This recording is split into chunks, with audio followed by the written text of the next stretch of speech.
बुद्ध से धम्म की दीक्षा लेने के बाद सिरिमा, जो कि उस समय के मगध साम्राज्य की राजधानी राजगृह की राजवधू थी, उसने अपना गणिका का काम छोड़कर बुद्ध की उपासिका बनने का निश्चय किया। सिरिमा राजगृह की सबसे सुंदर और अमीर स्त्री थी, लेकिन अब उसने अपना सारा समय बौद्ध संघ की देखरेख, भिक्षुओं का आज्ञा पालन और दूसरे अच्छे कामों में लगाना शुरू कर दिया। उसने संघ से हर दिन 8 नए भिक्षुओं को अपने घर बुलाकर भोजन कराने का नियम बना रखा था। उसने 8 निमंत्रण पत्र बना रखे थे, जिन्हें भोजन करने के बाद पुराने भिक्षु संघ पहुंचते ही नए भिक्षु को दे दिया करते थे। इस तरीके से हर दिन 8 नए भिक्षु उसके यहाँ भोजन करने आते। सिरिमा भोजन करने आए भिक्षुओं को अपने हाथों से भोजन परोसती और उन्हें उचित आदर सम्मान देती। भोजन सबके लिए पर्याप्त और बहुत ही स्वादिष्ट होता था। एक दिन की बात है, 8 में से एक भिक्षु, जो कि उस दिन सिरिमा के घर से भोजन ग्रहण करके लौटे थे, आश्रम में आने के बाद से बड़ा ही उतावला और प्रसन्न प्रतीत हो रहा था। तो आश्रम के कुछ अन्य भिक्षुओं ने उस भिक्षु से सिरिमा के घर के भोजन के बारे में पूछा। उस प्रसन्न भिक्षु ने कहा, भोजन सबके लिए पर्याप्त मात्रा में था और भोजन का स्वाद ऐसा था जिसकी कोई तुलना ही ना की जा सके। इससे स्वादिष्ट भोजन मैंने आज से पहले कभी नहीं खाया था। लेकिन वहाँ की सबसे महत्वपूर्ण और ना भूलने वाली चीज थी उस घर की मालकिन की सुंदरता। सिरिमा एक अद्वितीय सुंदरी है। उसकी सुंदरता की कोई तुलना ही नहीं की जा सकती। वह एक बहुत ही आकर्षक और सौम्य स्त्री है, जो किसी का भी मन मोह ले। यह सारी बातें वहाँ खड़ा एक नौजवान शिष्य भी सुन रहा था। उस जवान भिक्षु के अंदर सिरिमा के प्रति आसक्ति पैदा होने लगी। उसने सोचा कि जब वह इस भिक्षु की बातों में इतनी सुंदर लग रही है, तो वह वास्तव में कितनी सुंदर होगी। उसके मन में सिरिमा की सुंदरता की अलग अलग तस्वीरें उभरने लगी। वह उस स्त्री के प्रेम में पड़ चुका था जिससे वह अभी तक मिला भी नहीं था। उसने पता लगाना शुरू कर दिया कि सिरिमा के घर भोजन के लिए कैसे जाया जा सकता है। बहुत प्रयास करने के बाद उसने एक भिक्षु से अगले ही दिन का निमंत्रण पत्र प्राप्त कर लिया, क्योंकि अब वह सिरिमा के लिए एक दिन का भी इंतजार नहीं कर सकता था। वह उस रात ठीक से सो भी नहीं सका, क्योंकि वह पूरी रात सिरिमा के बारे में ही सोचता रहा। लेकिन उसी दिन सिरिमा अचानक बहुत ही ज्यादा बीमार पड़ गई। वह अपने सारे गहने और सजावट की वस्तुएं उतारकर बिस्तर पर सोने चली गई। इसीलिए जब वह प्रेमी युवा भिक्षु सिरिमा के घर पहुंचा, तो नौकरों से उसका स्वागत किया गया और उसे भोजन परोसा गया। यह देखकर उस युवा भिक्षु को बहुत ही क्रोध आया और वह अंदर ही अंदर बहुत दुखी हुआ। जब सिरिमा को पता चला कि भिक्षु भोजन के लिए बैठ गए हैं, तो उसने उनके प्रति अपना सम्मान जताना चाहा। उसने अपने नौकरों से कहा, भोजन कक्ष तक पहुंचने में मेरी मदद करो। नौकरों की मदद से दर्द में करकराहती सिरिमा धीरे धीरे चलते हुए भोजन कक्ष में पहुंच गई। वह पसीने से लथपथ थी और उसका पूरा शरीर बुखार से मानो कांप रहा था। वह हाथ जोड़कर घुटनों के बल भिक्षुओं के सामने जाकर बैठ गई।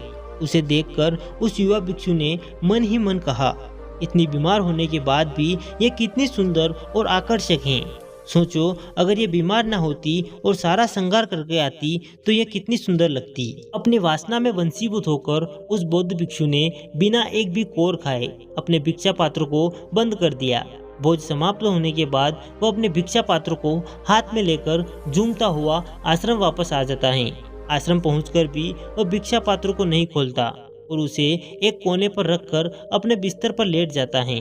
उसके दिमाग में सारे समय सिर्फ सिरिमा का वह खूबसूरत चेहरा ही घूम रहा था, जो उसने भोजन कक्ष में देखा था। वो उसके बारे में जितना सोचता, वो उसके लिए उतनी ही सुंदर होती जा रही थी। उसके कुछ मित्र भिक्षुओं ने उसे भोजन कराने का प्रयास किया, लेकिन वह सभी असफल रहे। दूसरी ओर भयानक बुखार की वजह से उसी रात सिरिमा की मृत्यु हो गई। जब मगध सम्राट बिंबिसार को सिरिमा की मौत की खबर मिली, तो उन्होंने बुद्ध को संदेश भेजा, हे तथागत, आपके व्यक्तिगत चिकित्सक जीवाशा की बहन सिरिमा अब इस दुनिया में नहीं रही।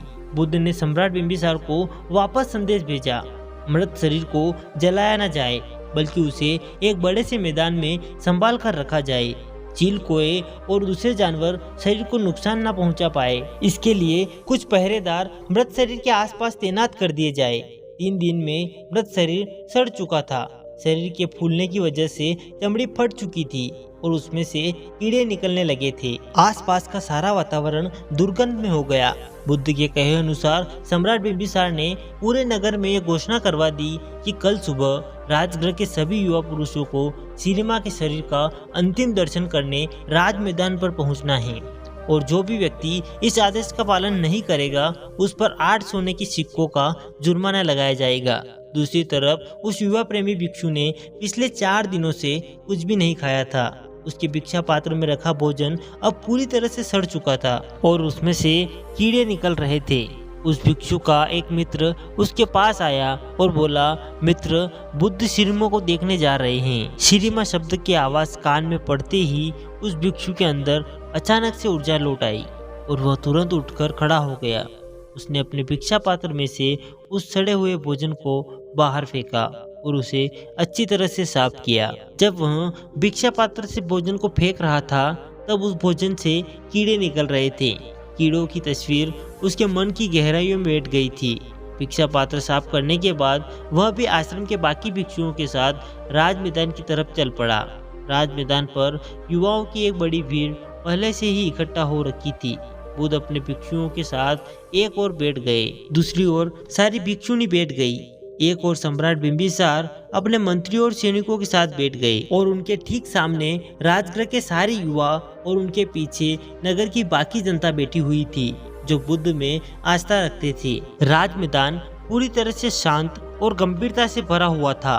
तभी वहां की शांति को भंग करते हुए बुद्ध ने प्रश्न किया, सम्राट, ये सामने पड़ी मृत स्त्री कौन है? सम्राट ने उत्तर दिया, सिरिमा, जीवाका की बहन और राजगृह की नगर वधु। यह सुन बुद्ध ने कहा, सिरिमा राजगृह की नगर वधु, चलो अभी सच्चाई का पता लगाते हैं। बुद्ध ने थोड़ी ऊंची आवाज में कहा, आप में से जो भी व्यक्ति 1000 सोने के सिक्के देगा वह एक रात सिरिमा के साथ बिता सकता है। इतना कहकर बुद्ध भीड़ की तरफ देखने लग गए। एक भी व्यक्ति ने अपना हाथ नहीं उठाया। बुद्ध ने फिर कहा, 500 सोने के सिक्के। अब भी सब चुप थे। 100 सोने के सिक्के, किसी की कोई प्रतिक्रिया नहीं। 50 सोने के सिक्के, अब भी बस चारों तरफ सन्नाटा था। सिर्फ 1 सोने का सिक्का, कोई भी प्रतिक्रिया नहीं। मुफ्त में अब भी किसी ने कोई इच्छा नहीं दिखाई। बुद्ध ने कहा, देखो भिक्षुओं, यह वही स्त्री हैं जो 4 दिन पहले तक नगर की हर पुरुष की चाहत थी। सब इसे अपनी इच्छा पूर्ति का साधन समझते थे। इसके साथ एक रात बिताने के लिए हजारों सोने के सिक्के देने को तैयार रहते थे। एक दूसरे को मरने मारने को तैयार रहते थे। लेकिन आज उसी नगर में उसी स्त्री के शरीर को कोई मुफ्त में लेने को भी तैयार नहीं है। यही हर इंसान के शरीर के साथ होता है। हमारे यह शरीर अल्पकालिक और नश्वर हैं। इसे केवल सुंदर गहनों, कपड़ों और सुगंधित इत्रों के द्वारा ही आकर्षित बनाया जाता है। लेकिन हमारा कोई भी प्रयास इसे बूढ़ा होने, बीमार पड़ने और अंततः नष्ट होने से नहीं बचा सकता। केवल मूर्ख ही अपने आप को कल्पनाओं से जोड़ते हैं और जो मलिन है उसे सुंदर और आकर्षित मानते हैं। भीड़ में बैठे उस बीमार युवा प्रेमी भिक्षु ने भी बुद्ध की यह सारी बातें सुनी। बुद्ध की यह बातें उसके दिल को चोट कर गई। उसने सोचा, जब सिरिमा जिंदा थी तो उसका शरीर कितना सुंदर और आकर्षक था, ठीक उस भोजन की भांति जो ताजा पकाकर उसे परोसा गया था। हालांकि समय के साथ उसी कटोरे में रखा भोजन सड़ गया और पूरा भिक्षा पात्र कीड़ों और मक्खियों से भर गया। इसी तरह एक बार जीवन ने सिरिमा के शरीर को छोड़ दिया तो वो फूल गया, कीड़ों से भर गया। उसमें से तरल पदार्थ निकलने लगा और वह मक्खियों और दूसरे जीवों का आहार बन गया। अपने स्वयं के शरीर के बारे में ये विचार करने पर वह समझ गया कि वह अलग नहीं है। यहाँ तक कि इस दुनिया में कोई भी उसके शरीर को बर्बाद होने से नहीं बचा सकता। इसीलिए अपने शरीर और कल्पनाओं से लगाव रखना एक भ्रम मात्र है। इस नए ज्ञान के साथ वह अरहंत बन गया, यानी एक ऐसा मनुष्य जिसने अस्तित्व की यथार्थ प्रकृति का अंतर्ज्ञान कर लिया हो और जिसे निर्वाण की प्राप्ति हो चुकी हो। उम्मीद करते हैं दोस्तों, इस छोटी सी कहानी के माध्यम से आपको यह सीख मिल गई होगी कि इस दुनिया में कोई भी चीज सुंदर नहीं होती है। यह बस हमारा नजरिया होता है। संसार की प्रत्येक चीज नश्वर और क्षणभंगुर है, जो एक दिन इसी संसार में विलीन हो जाएगी।